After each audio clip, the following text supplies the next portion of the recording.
the raids bring only temporary terror to Baghdad. Otherwise, it seems a city peculiarly content to be at war, at least while its own side is winning. Only the foreigners have fled, thousands of them drawn to Iraq for the money, now deciding that a shooting war is no part of the deal. And then there's the chance to join in the war games, to cake your bus with mud so that a telltale glint from burnished metal doesn't betray your position to Iranian warplanes, even if the nearest you get to the front is a city bus stop. Baghdad seems positively to revel in the war. It's almost as if war is a natural state in the bazaars of Baghdad.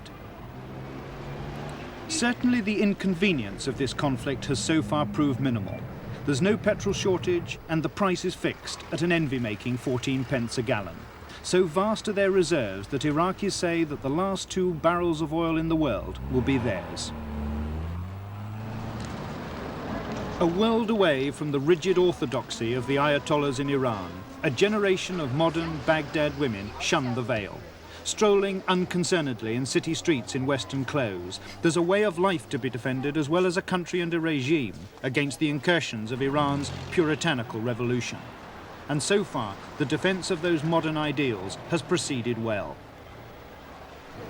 The face of the man who took the Iraqi people to war gazes out from posters all over Baghdad. Saddam Hussein al-Takriti, president in name for the past 14 months, but Iraq's strongman for the past decade. Variously attired in bespoke lounge suit, or as popular hero in Arab headdress, or in the uniform of a field marshal, although he was never a soldier, sometimes depicted as the sweaty labourer with shovel to hand, but his favourite image, the cuddly father figure. The war with Iran has given Iraq a rare opportunity to brush up a pretty tarnished image.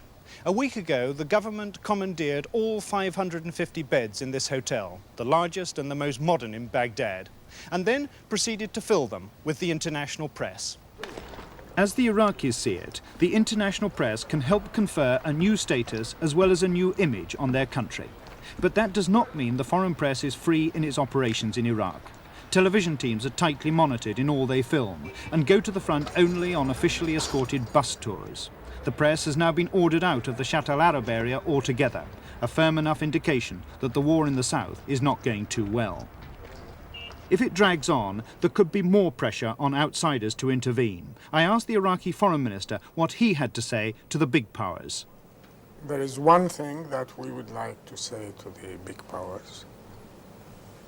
That is not to interfere in the area in any way, to keep away. Not to interfere directly or indirectly. This has been always what we wanted from the big powers. Are you confident that Iraq and the smaller Arab countries in the Gulf will be able, though, to maintain security for what are, after all, vital interests, vital economic interests for the West? Yes, definitely. After all, who is threatening our independence? If it is a country in the region, we should be able to deal with that. But if it is a big power coming and interfering in the area, then the other big power would use that as a pretext for its own interference, and we get in the vicious circle.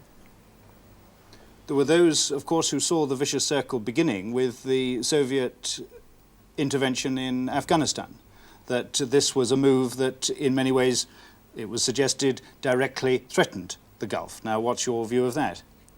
The interference, the military interference of the Soviet Union in Afghanistan was a move which we had a position of. We said our position, we stated our position. You were opposed to it? Yes. But we also said that it should not be used as a pretext for an American interference in the area. It should not be used as a cover for a military coming back by the United States in the area. Apparently, the United States is not listening. They are spending efforts to come back in sort of naval and military facilities in Oman and Somalia. We believe that would instead of coping with the situation that would only aggravate the situation. With the collapse of Iran as a military power, don't you foresee Iraq playing a larger role in the security of this region? We are not involved in the security of regions in the way people speak about in the Western press. We have security responsibilities for the Arab countries. I don't know what do you mean by the region. Iran is responsible for its own security. Every country is responsible for its own national security. If there is any collective security which Iraq is a part of, that's the Arab collective security. Otherwise, I really don't know what is meant by regional security. Well, we're obviously referring to the Gulf, and your plans to expand the Iraqi Navy, for instance, surely suggest a rather larger role within the Gulf waters, within... To protect our independence, to protect the independence of the Arab homeland, so that we would not have a second case of the 3 islands. You know, the Shah just came and occupied the 3 islands. No one could do anything. It's a part of our homeland. He just occupied that. We don't like to have such a situation repeated again. So you are saying, then, Minister, that there has been a decisive shift in the balance of power in this area. If you have no intention of ever letting that sort of thing happen again. We would like to protect the independence of Iraq, any other Arab country on the Arabian Gulf, if its independence is threatened and we are asked to assist, we will assist. We feel that is our responsibility. That's the only responsibility we have in the area.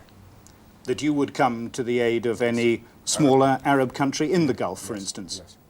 Whether it had a military problem with Iran or any other country?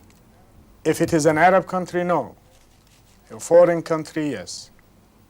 And in this region, that is likely, surely, to be the Iranians principally, isn't it?